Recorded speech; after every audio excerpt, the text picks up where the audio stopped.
What is up guys, Speed here, and today we're going to be taking a look at CEB's Beastmaster. I didn't have a video on Beastmaster here on this YouTube channel. I think this is a very dominant hero. If you understand how to play it properly, what are its strengths, when should you pick it, and yeah, we're going to be talking about all of that here today. So hopefully you guys are ready for some CEB Beastmaster.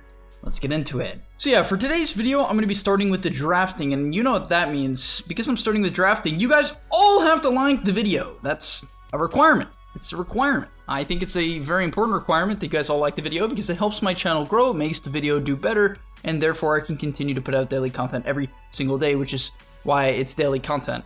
Alright, let's get into the video. On top of that, if you're interested in becoming better at Dota as soon as possible, and your goal is to get to the next MMR bracket ASAP, I recommend you sign up for the gameleap website. I'm going to be making a lot of in-depth courses, and I plan later today to make a core video. Not going to tell you exactly what video it is. You're going to have to sign up for gameleap.com with the discount link down in the description down below to figure out. But yeah, later today I'll be making a video that will be posted over there very, very soon. So yeah, if you guys basically enjoy my content and you have some extra money, I recommend you check out gameleap.com and considering signing up. I think it's extremely worth it, and I hope you guys give it a shot. Let me know in Discord if you do. So yeah, OG is a pretty standard support duo. This is something that I'm going to call it the Liquid Classic. It's when you pick Grimstroke and Rubik together because they do a lot of damage. And, you know, all their spells just kind of work well. On top of that, if anyone ever tries to push a tower against Grimstroke Rubik, you just get nuked 8 times and you lose the fight. So yeah, I think it's a pretty cool duo. And then they picked this Flex Magnus. I'm sure that that's the idea behind the OG Magnus. You know, they can put it mid, they can put it offlane. Obviously, they could even put it in the safe lane. Maybe not as a safe laner, but, you know, they can flex the lanes. So, pretty open draft right now. Then they go for the Riki, which is their Magnus pairing. You know, they seemingly have a Luna or a Riki basically every time they pick Magnus. These are two very strong heroes with Mag as their backliners, or their heroes that want to go in second. Mag can sort of frontline for them. But at the same time, I think there's a small dilemma with OG's draft right now, which I want to bring up briefly. And I want to ask you guys if you agree or disagree with me, and you can comment down below. But basically, I don't think Magnus or Riki really wants to go in first. And obviously Rubik and Grimstroke can't frontline, right? Because Riki is one of those heroes that typically thrives when he's able to pick targets and kind of pick off the backline. He's not too tanky when it comes to magical damage. However, he doesn't really take a lot of damage because he can avoid so much of it. Now, Magnus, while he can take a lot of damage and can have over 3,000 health with just a few items, the thing is, he can't really be tagged or hit from the front line because he needs to get a good RP off, right? Or usually that's what you would do. There are Magnus builds where you go like Guardian Greaves, Vanguard, no blink, and you sort of just walk in and tank damage. That's a thing. But you're going to see that OG does end up deciding that Magnus is their mid laner, and a mid lane right-click Magnus does not want to play this frontline role. You know, it can tank damage, no problem, but it usually wants to still go in second unless you happen to have a vision advantage. And that's the next thing that we're going to see. So OG goes for the Beastmaster here. And I think that does a couple things very well for the OG draft. Number one, it prevents Alliance from jumping them. They have a lot of jump heroes with their Mars and Void Spirit picks. They're also going to follow it up with a Morphling, who is another hero that relies generally on bursting backline targets, especially if he goes the E-Blade build, which he does this game. Obviously, OG wouldn't have known that. So yeah, they pick up the Beastmaster, which I think is very, very strong in this game. I think Elder Titan is kind of mediocre against Beastmaster. The boars slow him down, preventing him from right-clicking people in the laning stage. At least a little bit, not completely. Shadow Demon, same thing, can struggle against the Beastmaster. Disruption is good against War, so that's for sure. However, the Hawk destroys Shadow Demon, right? Shadow Demon is a hero that has to stay in the backline. If he does not against the Riki and he can't stay hidden, Riki will just pick him apart, or he'll get RP'd, even, you know, a lift from Rubik or a Grimstroke Soulbind will catch him out and his fight's over. So yeah, they go for the Beastmaster here, which is going to be their frontliner. It's going to be the hero just walks in.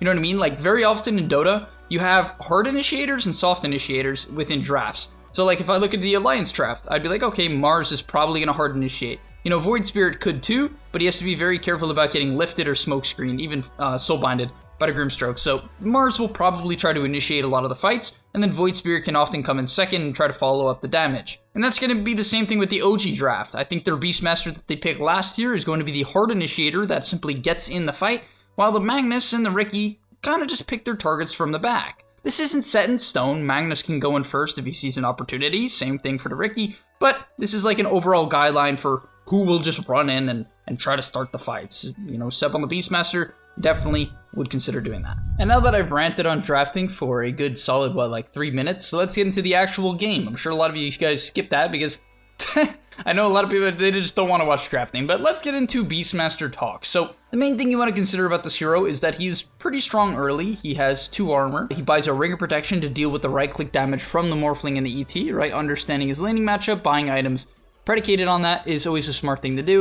And you're going to see he's constantly casting boards. You want to cast boards basically off cooldown. There are situations where he doesn't, but I wouldn't even worry about them. Just cast boards off cooldown and you'll be in a pretty good spot. In the early waves for Beastmaster, your job is pretty simple. You want to use the boars to harass people and specifically to help yourself last hit and deny. As I said, the boar is going to be a slight Elder Titan counter in this lane, so he's going to put it on him and try to help the Grimstroke trade. Now, he doesn't want to do that for too long because, guys, you know, as important it is for him to protect No Tail, unfortunately, if he gives the Morphling complete free farm, including all denies, they won't be able to play the lane in about a minute or two. So instead, Sep starts hitting the Morphling. Why is this? Because as I said, Beastmaster has pretty good stats. He has a Salve, Tangos, Fairy Fire, Ring of Protection, high movement speed, 305, and therefore he should just hit the Morphling, because Morphling, while his stats are okay, his movement speed is trash, and if he wants to man up, he has to shift away that damage. So overall, this is a great decision by Seb to understand how strong Beastmaster is right now,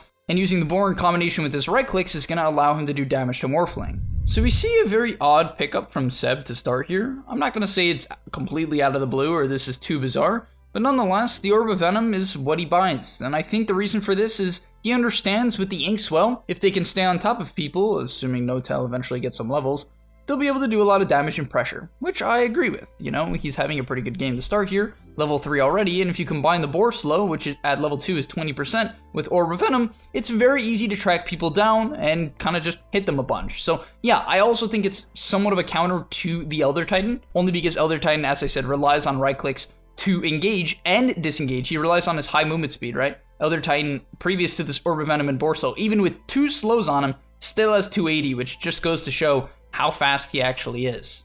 Upcoming here, we're going to see a cool clip where Seb synergizes with No Tail, and this is something you guys should be looking to do in your laning stage all the time. You need to understand what your spell combos are. You know, what spells in combination with your teammate spells help you do a lot of damage. In this lane, the Orb of Venom plus Boar plus an Inkswell is that damage. Now I know that might seem straightforward, but you need to remind yourself of these things, otherwise you don't take action. And that's what we're going to see here. FNG starts running at him with a solid, what is this, 419 movement speed. Pretty scary, right? 419 movement speed with 80 damage, definitely scary. However, Seb understands if he turns the corner, he's going to force FNG to bait, and then once he gets FNG in, right, once he gets him to overcommit, he can turn with the Inkswell right as he gains vision, right? FNG didn't have vision. He turns, Orb of Venom slow, Boar slow, free kill. Now, I actually don't think FNG was that worried about dying there, to be honest. I think a large part of him was considering just bringing items for the Morphling, but at the end of the day, a good kill. I do want to mention that Beastmaster is one of those heroes where you want to make sure you have very high CS, and it's extremely easy as well. With a Quelling Blade at level 1, you have like 70 something damage. It's very easy to last hit, so make sure your numbers are high. This hero is definitely a hero that snowballs with items. If you guys have any experience with Beastmaster, you're going to understand that if you're having a good game or coming out of a good laning stage, you can often just stomp the rest of the game, or at least the rest of the mid game, with simply your boars. And that's what I like that Seb does here. He understands, hey, I'm really strong right now. I'm going to buy items that let me pressure. So he buys raindrops, he buys this Orb of Venom, then boots. All very cost-efficient early game items that let you pressure. The next item he's going to end up buying here is phase boots. Now, you don't have to buy phase boots every single game, but as I said earlier, guys, I think Seb's job this game is going to be initiate and run in the front line, right? He's going to be tanking a lot of the damage, and phase boots is really good at that. Phase boots is kind of like an early blink dagger that's really cheap, gives you damage and armor, right? Only because it just simply lets you get ahead and stay in front. So when you buy these phase boots on Beastmaster, you basically are saying, hey, I want to hit people, I want to get in, I want to tank the damage, and I want to basically make sure that my team can stay behind me and pump out damage. On top of that, this is very strong when you get ahead. I wouldn't say he's crushing this lane, and actually it's probably the opposite. They either drew or lost to some extent. But nonetheless, this phase boots plus Orb of Venom is going to let him run at absolutely everyone, and you're going to see that here. He hits level 6, he runs at the Elder Titan with the help of the phase boots, which allowed him to get into initiation range, and they secure a kill. And this is what you want to do as Beastmaster. You want to get your roar timing, summon boars off cooldown, and then with that roar timing, you just walk up to people and solo kill anyone you possibly can. Following that up, one thing I want to definitely mention is once you have level 3 boars, you really should start looking to take jungle camps in between waves. The reason for that is when you have level 3 boars, it's going to be around the 7-minute mark, there's going to be jungle items, and you can basically be a catalyst for jungle items in your team. You just can get your entire team a large amount of stat items, or, you know, mango trees or royal jellies, whatever it is, which obviously matters a lot in Dota, so keep that in mind. As a hero that can jungle, you should take a priority on just occasionally killing a camp or two. One thing I do want to mention is that Seb is constantly casting his hawks to keep himself safe. So if we get into free camera here, you're going to see that he has one hawk here, and he has one here. Now why is that? Well, he's simply afraid of potentially getting ganked or wrapped upon by an enemy hero. So you throw down some hawks, and to keep yourself safe. When it comes to the point in the game where a hawk doesn't cost you enough mana to run you out, especially when you have raindrops and an arcane ring in this case, just use it off cooldown. Right, similar to the boar, you want to get as much vision as possible. If you don't know where to put them, generally what I recommend you do is use them in ways that help yourself. It's very hard to actually coordinate with teammates and get the hawks that they specifically need unless you have a profound understanding of Dota. And therefore, it's much better if you just keep yourself safe, put defensive hawks that prevent you from getting ganked. And yeah, this is kind of the reason why I like Beastmaster so much. He is unbelievably self-sufficient for the early game. You're pretty good in lane, so you can win your lane, and then when you do that, you kind of can just split push for the most of the match. Now, that doesn't end up being what Seb does here. You can see that he wants to show up to this bottom dive. He clearly feels that he's very strong, which is definitely true with a maxed out boar and a roar timing. Unfortunately, this fight doesn't end up going too well for them. The enemy team disengages, which creates a lot of space for the Morphling, and he roars the Shadow Demon. All I want to say about this fight, guys, is very often you kind of just want to roar the first person you can kill.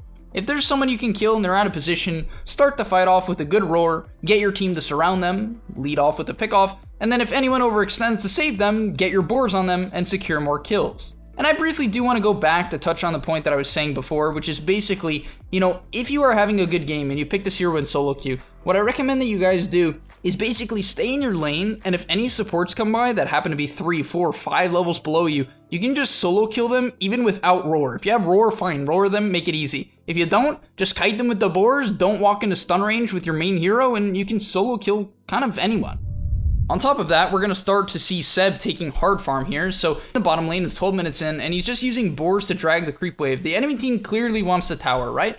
And this is something I discussed in my yesterday's video about the Underlord gameplay where he got ganked, right? He wanted to defend the lane, right? He wanted to take the hard farm, but what he ended up doing was going to push the enemy team tower, which would be the same equivalent right now of Seb going to shove bottom into the tower. All Seb needs to do at this point in the game is understand, okay, this is the hard farm because this is obviously where Alliance is setting up to take the tower. I'm going to push in the wave, right? Maybe take some jungle camps if they're not in the area, but my main priority is to set up hawks to scout out their rotations and avoid ganks at all possible points, right? He's just trying to stall. Once he cannot stall anymore, once they show legitimately 5 heroes, he has to get out. And this is the sign of a top tier offlane player in my opinion. He's able to dodge the gank, defend the tower, and continue farming all at the same time. This is really the best way to amplify farm for yourself and for your team. Really, it's just going to help you build the largest possible net worth advantage without falling behind.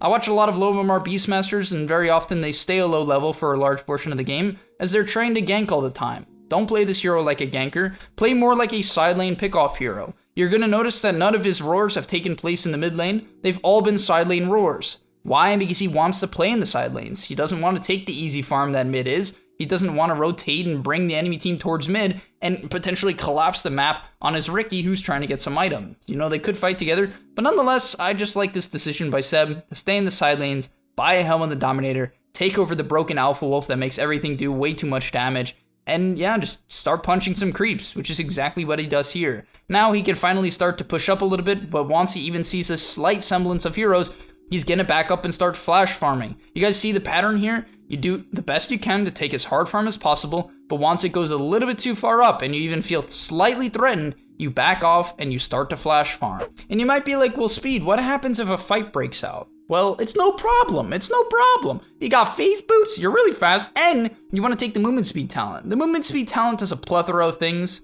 You know, I'll talk about why quickly. Basically, he's trying to avoid ganks. Movement speed makes you harder to catch, and it lets you get into fights quicker, and it lets you front lane better as you can disengage. It also lets you find the targets that you want quicker. You know, movement speed basically just helps you get away from danger and get into good positions. Like, that's the main theory I got for you. But nonetheless, the fight breaks out here. He's obviously going to summon boars off cooldown, as per usual. he does lead in with the roar, roaring the morphling, and this is a really good roar. So let's take a look why. So actually, briefly, I want to describe roar as a spell, as people usually don't understand it. But basically, it stuns the first person, right? So it's a 3-second stun on the first target. It does 150 damage to level 1. And most importantly, it knocks people around them, right? It knocks the people around them, so it bounces them away. And these people that it bounces away, it pushes away, get slowed and attack speed slowed for 3 seconds. It's actually quite significant. A 60 attack speed slow, a 60% movement speed slow for 3 seconds is very harsh on every hero that gets clipped by it. And finally, Beastmaster and his units also gain 40% movement speed for 3 seconds after he casts Primal Roar, so you kind of just zoom. It's the reason why you'll see a lot of Beastmasters go for defensive roars. But nonetheless, let's get into the point here. He's going to be running in, leads in the fight, and he basically roars the person in the middle. This isn't something you always have to do. Morphling does happen to be a good roar target as well, as he saw an opportunity to burst him. But nonetheless, the roar comes out, it explodes everyone to the side that takes quite a bit of damage from it. You're going to see that here, right? It knocks them all to the side, they're going to get slowed, they get kited out, and it isolates the morphling, which is kind of the main benefit of this spell in general. You can isolate someone very effectively, and it makes it hard for the enemy team to fight. And then of course, after the fight ends, get back to pushing lanes, guys.